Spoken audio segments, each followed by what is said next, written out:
successful missions. My goal in life was to become a war hero.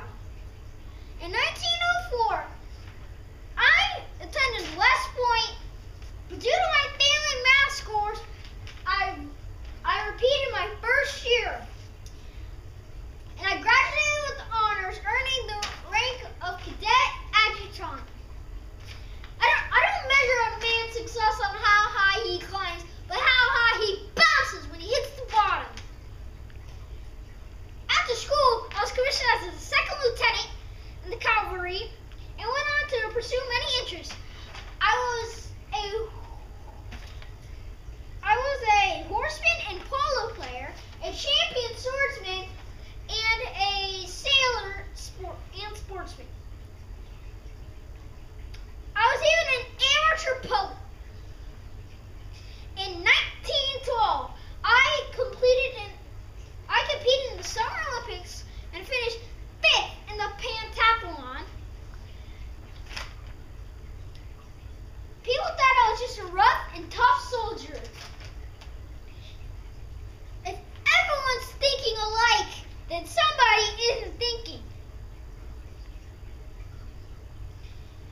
Accept the challenges in life and feel the exhilaration of victory. My first real exposure to battle was an aide to General John Pershing during the Mexican expedition in pursuit of the ruthless killer Pancho Villa.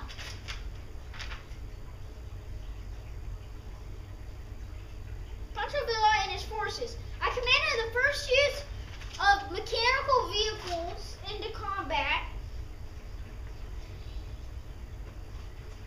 and my men were successful in stopping Villa's forces. It's better to fight for something than to live for nothing. Wolf on the Honest in World War I. In 1914, tanks were not being widely used. Until I was the first member. However, I became the first member of the newly established United States Tank Corps. And while leading 6 men into a tank attack, I was wounded in the left leg but recovered. I was awarded the Distinguished Service Cross and the Distinguished Service Medal, and was later awarded the Silver Star and the Purple Heart. I do not fear failure. I only fear the slowing up of the engine inside me that is pounding, saying, keep going. Someone must be on top. Why not you?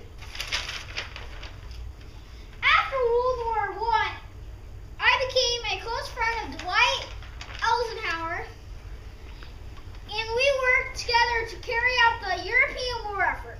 When World War II hit the high point of my military career, I established Camp Young in the desert 30 miles